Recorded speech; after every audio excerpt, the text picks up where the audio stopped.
For many football fans, the hours before the game can be just as exciting as the actual 90 minutes on the pitch.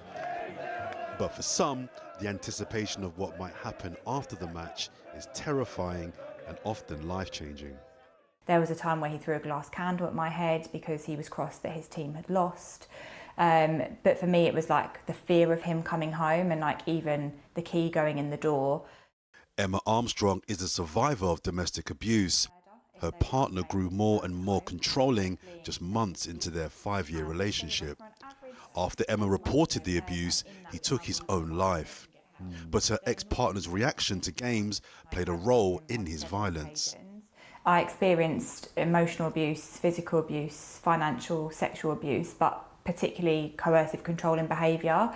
And for a long time, I thought that it was because of football and kind of tried to sort of use that as a justification as to why he behaved that way, because he would say, you know, the game was really important to him and, you know, that's what you did. You went to the pub with your friends and you got drunk and you did drugs, and that was kind of the sort of the nature that came with a football game. But for me, when I'd left that relationship, I actually realised that that was just another excuse. During last year's Euros, police forces reported 351 domestic abuse football-related incidents. That's compared to 193 at the Euros before in 2021. This relationship with your former partner, it's now ruined how you see, view, watch football because of those experiences. Is that fair to say? Yeah, it definitely makes me nervous now. So previously I was, you know, a big Chelsea fan, and we used to go to the games as a family. I'm years on and I still won't watch a match. You know, hearing kind of my neighbours sort of cheering with the England matches, even that, from hearing it sort of externally outside my house, still left me feeling triggered. I still had the hairs on my arms stand up. So room 3, we've just filled this space. So we've got a mum and 2 arriving this afternoon. Emma is now the CEO of the charity I Choose Freedom, a refuge for people fleeing domestic abuse. The Football Association and the Premier League say they both strongly condemn all forms of violence and support organisations working to end it.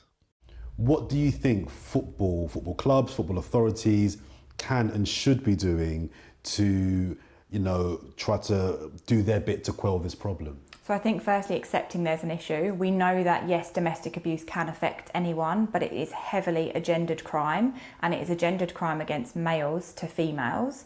I think the football season brings an air of a culture around kind of group culture, alcohol, drugs, that sort of party environment that can result in these incidents. And I think clubs really need to open their eyes and see that actually this is happening. Thinking about things such as personal safety. We're working with Fulham Football Club, who are really trying hard to create a culture that says they won't tolerate domestic abuse within their club. Most Premier League clubs now are moving down the violence against women agenda and are thinking around what we can all do to make sure females are safe coming to the game to work or coming to the game to support or playing in the game. We started to think about gender equality generally across the board, and I think it was really key to us to recognise that football is different for women, and that to expect women to thrive in a traditionally male-dominated industry is not enough anymore. Started to think around everything from women's health, the fact that women are mainly primary caregivers, and that domestic abuse potentially is a serious issue that affects women. Labour have pledged to halve violence against women and girls within the next 10 years. What is the government doing to ensure that women feel confident and comfortable in coming forward, and that they will have something that they can go to once they make that first step of revealing that they are being abused?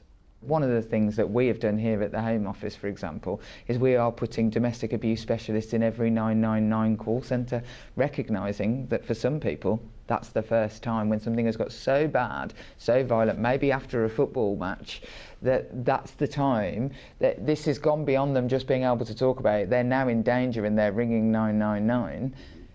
That a specialist, understanding, well-trained response is the first one that they get. And we're going to have to do that across the board in government. Football games came thick and fast over the festive period, as did the alcohol consumption.